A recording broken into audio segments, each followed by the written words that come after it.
वैसे तो क्रिसमस बहुत रंगीन होता है, लेकिन रंगीन होने के साथ साथ ये कितना संगीन होता है इसके बारे में बात करते हैं। वीडियो इंटरेस्टिंग है, एंड तक देखिए। बिस्मिल्लाहिर्रहमानिर्रहीम। अस्सलाम वालेकुम व्यूअर्स, उम्मीद है आप सब खैरियत से होंगे। एक नई और ख़ूबसूरत सुबह का आगाज़ हो चुका है और मेरे ब्रेकफास्ट में आज है एक बॉयल्ड एग, ब्लैक कॉफ़ी और साथ में थोड़ी सी पंजीरी। तो वीडियो के टॉपिक पे डिस्कस करने से पहले वीडियो को लाइक और सब्सक्राइब ज़रूर कर दें। जी, मेरा आज का टॉपिक जो है वो क्रिसमस पे है। क्रिसमस जो है वो बिल्कुल करीब ही है और लोग जो हैं धड़ाधड़ उसकी तैयारियों में मसरूफ़ हैं और बस काफ़ी रंगीन जो है वो माहौल है। और जहाँ देखो बस क्रिसमस की ही आपको तैयारियाँ, क्रिसमस की लाइटिंग और सजावट, हर जगह बस क्रिसमस ही नज़र आ रहा है आपको। तो चलो जी, क्रिसमस की सजावट एक पासे तो मैं क्या चलो असी भी थोड़ा जा घर सजा लीए। तो जी, ये फ्रेश फ्लावर्स जो हैं वो मेरे हस्बैंड लाए थे घर, तो मैंने कहा इसको ज़रा वाज में लगा लूँ।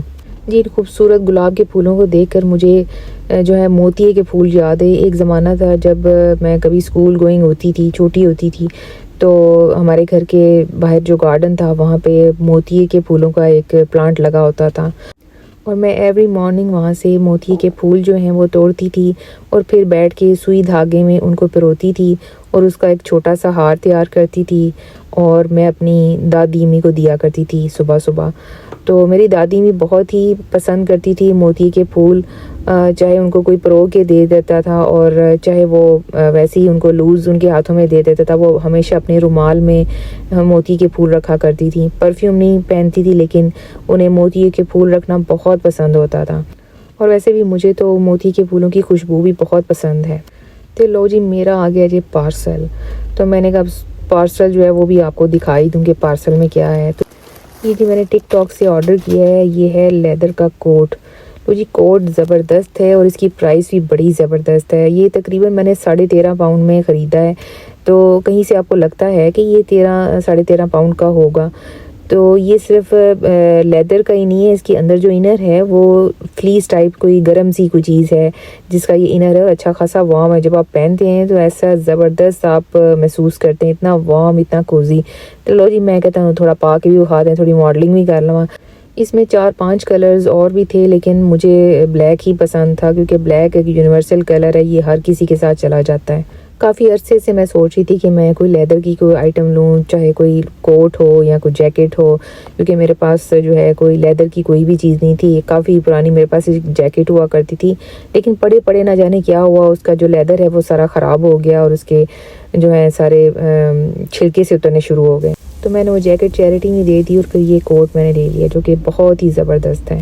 तो लो जी, जल्दी जल्दी कुछ खान पीन का भी बंदोबस्त कर लिए क्योंकि आज हमारा कोई प्लान है, हमने कहीं जाना है। तो मैंने कहा चलें जी, झटपट जो है आज हम बनाते हैं मटरों वाले चावल। ये रेसिपी जो है वो बहुत सिंपल है। मैंने जस्ट ऑयल लिया और ऑयल में थोड़े से प्याज डालकर उनको फ्राई कर लिया और फिर उसमें डाले मैंने मटर और मटरों के साथ मैंने डाली जिंजर और गार्लिक पेस्ट और इसमें डाला मैंने गरम मसाला, साबुत गरम मसाला। तो जी मैंने इसमें थोड़ी देर इनको भूना है। उसके बाद मैंने इसमें डाल दिए थोड़े टमाटर, आप फ्रेश भी डाल सकते हैं, प्यूरी भी डाल सकते हैं। तो बस ये वो डाल के तो मैंने इसमें डाला है पानी और उसमें डाला है मैंने नमक, काली मिर्च और पिसा हुआ गरम मसाला। और जब इस पानी को उबाल आ जाए तो फिर आपने इसमें जो है भीगे हुए जो चावल हैं वो ऐड कर देने हैं और 1-2 हरी मिर्चें जो हैं वो आप ऐड कर दें। जब पानी खुश्क हो जाए तो इसको कुछ मिनट्स के लिए आपने दम दे देना है बस। तो बस जी लो, थोड़े मटरां वाले सोने जे चावल जड़े ने तैयार हो गए ने। तो मटरां के चावलों नाल असी सोचा कि कुछ और भी होना चाहिए। तो मेरे बच्चों ने फरमाइश की हुई थी कि मामा चपली कबाब ज़रूर बनाए। तो जी मैंने चपली कबाब भी साथ फ्राई कर लिए। तो मटरों वाले चावलों का कम्बिनेशन जो है वो चपली कबाबों के साथ बहुत ही ज़बरदस्त था। और ये जो है चपली कबाब चिकन के बने हुए थे, ये मटन के या लैम के नहीं थे, तो लाइट थे, बहुत मज़ा आया खाने का। तो जी ए वेख लो, मेरा प्लेटर तैयार हो चुकी है जरा हुन मैं नोश फरमावांगी। चपली कबाबों की जो डिटेल्ड रेसिपी है वो मेरी कुछ पुरानी वीडियोस में मौजूद होगी, तो अगर ना भी हो तो मैं आने वाली किसी नेक्स्ट वीडियो में आपको तफसील से इसकी जो रेसिपी होगी ना वो बताऊंगी ज़रूर। चलो जी, किचन काम करते हैं ना, थोड़ा गंद भी पै गया है और टाइम मेरे पास है नहीं, मैंने निकलना है, मैंने रेडी होना है। तो मैं सोच रही हूँ कि जल्दी जल्दी क्विकली मोटी मोटी बस ऊपर ऊपर से सफाई कर दूँ क्योंकि डिटेल सफाई तो नहीं हो सकती। तो जल्दी जल्दी मैं जी चूल्हा साफ़ किया तो ले जी हम तैयार होके गाड़ी में बैठ चुके हैं और हम जा रहे हैं एक स्पेशल जगह पे जहाँ पे कि जी क्रिसमस की सेल्स लगी हुई हैं और हमने वहाँ से लेने थे कुछ रिलेटिव्स के लिए गिफ्ट्स। तो हमने जब भी कभी गिफ्ट्स वगैरह देने होते हैं फैमिली में, रिलेटिव्स में, तो हम अक्सर ही इस जगह पे आया करते हैं क्योंकि ये एक ऐसी जगह है जहाँ पे आपको हर तरह के बड़े बड़े ब्रांड्स जो हैं वो मिल जाते हैं, लेकिन बड़ी रीज़नेबल प्राइसेस पे। वैसे तो क्रिसमस के अलावा भी आप कभी यहाँ आएँ तो आपको यहाँ पे बड़ी अच्छी प्राइस पे जो हैं वो चीज़ें मिल जाती हैं, वो भी ब्रांडेड। लेकिन क्रिसमस के दिनों में स्पेशल यहाँ पे ऑफ़र्स लगती हैं, तो इसलिए यहाँ पे क्रिसमस के दिनों में बहुत ज़्यादा रश होता है। और यहाँ पे माशाल्लाह लाइटिंग भी बड़ी ज़बरदस्त इन्होंने की होती है, तो लाइटिंग देखने को भी दिल करता है बहुत से लोगों का। तो लोग काफ़ी दूर दूर से यहाँ आते हैं। तो ये जगह जो है इसका नाम है चेशर ओक्स डिज़ाइनर आउटलेट। अच्छा जी, आप साथ साथ वीडियो भी इंजॉय करें और हमारी शॉपिंग भी देखें और देखें कि कौन कौन सी जगह पर क्या क्या सेल्स लगी हुई हैं। तो साथ साथ जो है हम अपना जो टॉपिक है क्रिसमस पर वो भी हम डिस्कस करेंगे। अच्छा जी, हम ये तो जानते हैं कि क्रिसमस बड़ा रंगीन होता है, लेकिन संगीन किस तरह होता है इसके ऊपर बात हम बहुत कम करते हैं। तो मैंने सोचा कि इस दफ़ा जो है मैं इस टॉपिक पे बात करूँगी। अच्छा जी, क्रिसमस का सबसे बड़ा माइनस पॉइंट ये है कि क्रिसमस के दिनों में जो कारोबार हैं लोगों के, डिफरेंट जो बिज़नेस हैं वो बहुत स्लो हो जाते हैं, या कई बिज़नेस वैसे हैं जो बिल्कुल डेड हो जाते हैं। अब मिसाल के तौर पे देखिए, मेरा जो बिज़नेस मैं कर रही थी ईबे पे, जो क्लोथिंग का बिज़नेस था, वो बिल्कुल इस वक्त डेड पड़ा है। मतलब उसमें कोई जो है वो सेल नहीं हो पा रही है। उसकी वजह ये है कि जब आपको ब्रांडेड चीज़ें जो हैं अंधाधुंध जो है वो ऑफ़र्स पे या सेलों पे मिल जाएंगी क्रिसमस के दिनों में, तो कोई नॉन ब्रांडेड चीज़ें जो है वो क्यों कोई ख़रीदेगा। तो सेल्स जो हैं आपने देखा ही होगा, कहीं पे 70% ऑफ है, कहीं पे 50%, कहीं पे 60%।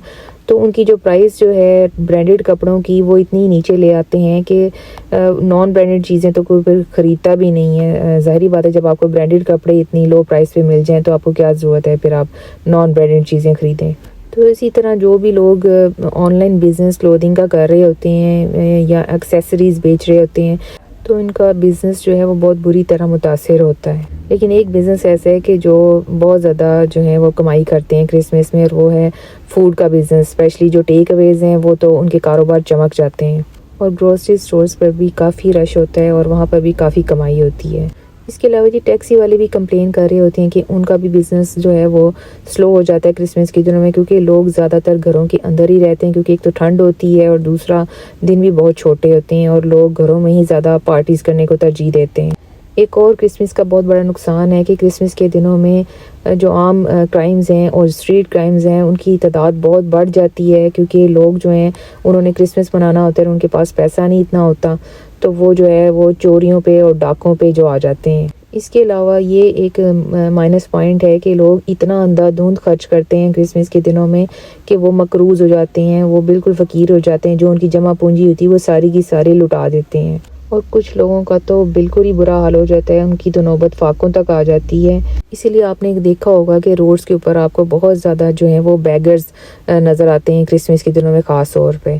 तो पहले भी नज़र आते हैं, लेकिन क्रिसमस में बहुत ज़्यादा बैगर्स बढ़ जाते हैं। इसके अलावा मैंने नोटिस किया कि ग्रोसरी स्टोर्स पर लोग क्रिसमस के दिनों में इतनी ज़्यादा शॉपिंग करते हैं ग्रोसरी की कि जिवें बस होंदे कदी तानू खान कदी लभना ही नहीं। लोग बल्क में चीज़ें उठाकर अपनी ट्रॉलियों में डाल कर ले जा रहे होते हैं, तो उससे ये होता है कि बाज़ औक़ात कई चीज़ें जो होती हैं वो आउट ऑफ स्टॉक हो जाती हैं। और इसके अलावा मैंने ये भी नोटिस किया है कि जब कभी भी क्रिसमस नज़दीक आता है तो आपने भी देखा होगा कि इतनी वो ग्लैमरस और इतनी वो फैशनेबल जो है वो क्लोथिंग लॉन्च करते हैं या एक्सेसरीज़ लॉन्च करते हैं कि जो नॉर्मल जो सेलर्स हैं, जो नॉर्मल चीज़ें पहले से बेच रहे होते हैं, उनकी बिल्कुल ही कोई डिमांड नहीं रहती और लोग भाग भाग के बस जो है वो क्रिसमस की जो सेल्स हैं बस वही लूटने जो है वो पहुंच जाते हैं स्टोर्स पे।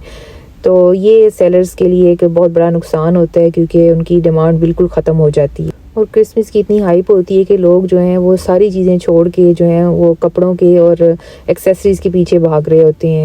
अब जो सेलर्स बेचारे इलेक्ट्रॉनिक्स की चीज़ें बेच रहे हैं या स्पोर्ट्स की चीज़ें बेच रहे हैं या कोई गाड़ियों से मुतल्लिका कोई चीज़ बेच रहे हैं, या वो बेचारे मज़दूर जो कि रिपेयरिंग का काम कर रहे हैं, प्लम्बिंग का काम कर रहे हैं या कोई कंस्ट्रक्शन का काम कर रहे हैं, उन सब के जो काम हैं वो क्रिसमस की वजह से बिल्कुल स्लो हो जाते हैं। इसके अलावा क्रिसमस का जो नुकसान है वो ये है कि क्रिसमस के दिनों में शराब नोशी यानी अल्कोहल का यूज़ जो है वो बहुत ज़्यादा बढ़ जाता है और हर जगह हमें जो है ड्रंक लोग जो हैं वो नज़र आते हैं पब्स के आसपास और वैसे भी। तो इस हालत में जब वो गाड़ियाँ ड्राइव करते हैं तो उनके बड़े बड़े ख़तरनाक एक्सीडेंट्स होते हैं। तो मेरा ज़ाती ख़्याल ये है कि क्रिसमस की जो सेल्स हैं वो हमें ज़रूर अवेल करनी चाहिए, लेकिन इतनी ज़्यादा ओवर स्पेंडिंग कभी भी नहीं करनी चाहिए कि बाद में हम हैंड टू माउथ हो जाएं। तो ले जी, हमारी शॉपिंग जो है वो कंप्लीट हो चुकी है और हमने जो है वो ज़्यादातर शॉपिंग जो है एक नेक्स्ट के स्टोर से की है और एक मार्क्स एंड स्पेंसर से की है। नेक्स्ट में जो क्रिसमस की सेल प्राइसेस थी वो काफ़ी अट्रैक्टिव थी, तो वहाँ से हमने बच्चों की जो है वो शॉपिंग की, कुछ गिफ्ट्स लिए और मुझे वहाँ पे एक विंटर के शूज़ बहुत पसंद आए जो कि बहुत ही रीज़नेबल प्राइस पे थे, तो मैंने वो लिए। मार्क्स एंड स्पेंसर पे जब हम पहुँचे वहाँ पर भी सेल्स लगी हुई थी, लेकिन मुझे ऐसा फ़ील हुआ कि मार्क्स एंड स्पेंसर जो है वो नेक्स्ट से थोड़ा सा एक्सपेंसिव है। ऑल दो कि वहाँ पे सेल्स थी लेकिन उनकी प्राइसेस स्टिल जो है वो हाई थी। तो बस ये शॉपिंग हमारी कंप्लीट हो गई और हम जा रहे हैं घर। तो ये था जी आज का मेरा व्लॉग। उम्मीद है आपको अच्छा लगा होगा। अगर आपको मेरा व्लॉग पसंद आए तो प्लीज़ इसको लाइक कीजिए और सब्सक्राइब कीजिए। तो अल्लाह आपको खुश खुरम और आबाद रखे और अल्लाह आपका हामी और नासिर हो। तो इंशाल्लाह फिर मिलेंगे किसी अच्छी वीडियो में अच्छे टॉपिक के साथ। ओके जी, स्टे ट्यून्ड। अल्लाह हाफिज़।